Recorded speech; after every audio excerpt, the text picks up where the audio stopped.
In this video, we will allow people to join your multiplayer game over the internet by using Unity's multiplayer services. Unity have merged Relay, Lobby, and Authentication into this one package called Multiplayer Services. So let's set up a new project. I will call it MP Tutorial.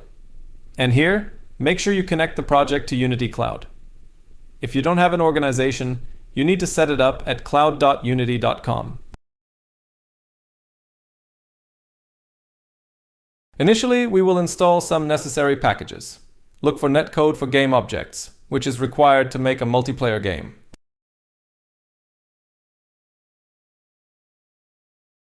Then, we will install multiplayer services. This is required if we want to use the Unity Cloud to host our lobby and let other people join our game on the internet.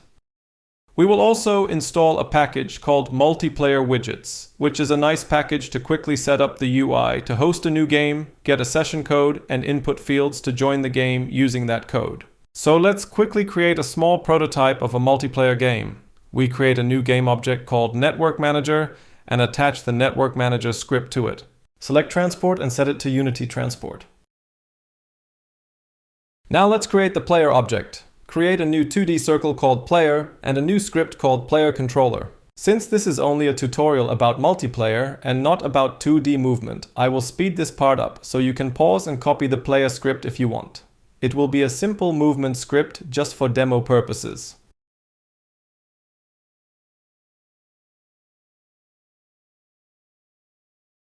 So this is our top-down 2D movement script. Let's test it out.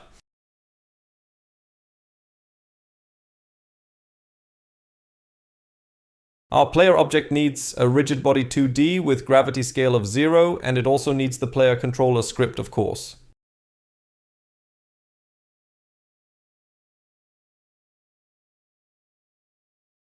Now if we press play, we should be able to move the player around. Fantastic.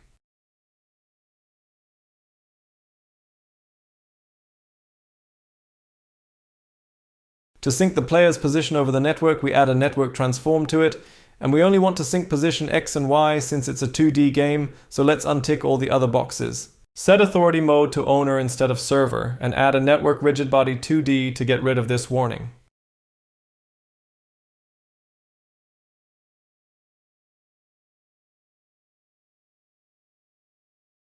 Create a new folder called Prefabs, drag and drop the player into it to make a player prefab, and then delete it from the scene.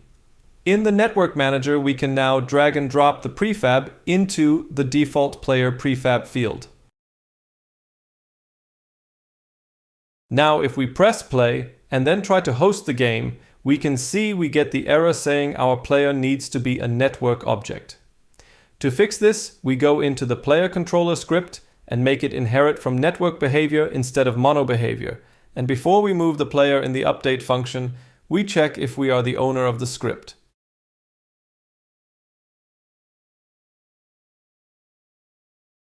We can now see that the network object script is attached to our player, since we made it inherit from network behavior. So now if we press play and select Network Manager and then host, the player is successfully spawned to the network.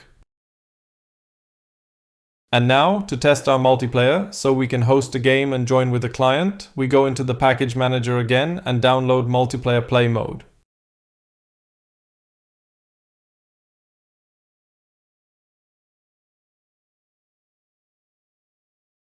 So now we can select Windows, Multiplayer, and open Multiplayer Play Mode and dock it to the editor.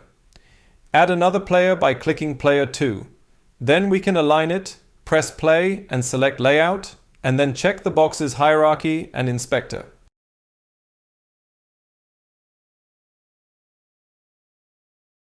If we press play now and select Network Manager and start host to the right and start client to the left, we can see that our players are synced across the network.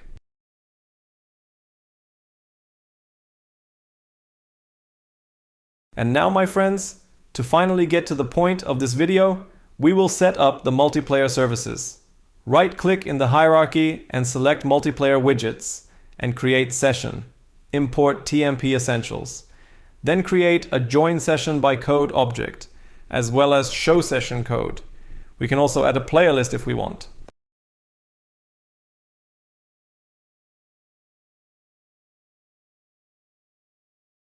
Now if we press play and give the session a name and press create, we have created a session in the Unity Cloud, which other people now can join. You see we get the join code here, so if we enter that code to the left, the client successfully joined the game, and this can now be done from any computer, anywhere on the internet. So the join code is F98GHP that we enter to the left where it says session code and then join. Awesome! Now the session is hosted in the Unity Cloud using the multiplayer services. If we go into cloud.unity.com and go to the dashboard, we should be able to see which services it uses. As we can see, it uses Lobby, Relay, and Authentication behind the scenes. And that's it for this video. Now players can join your game from all over the world. Thank you for watching.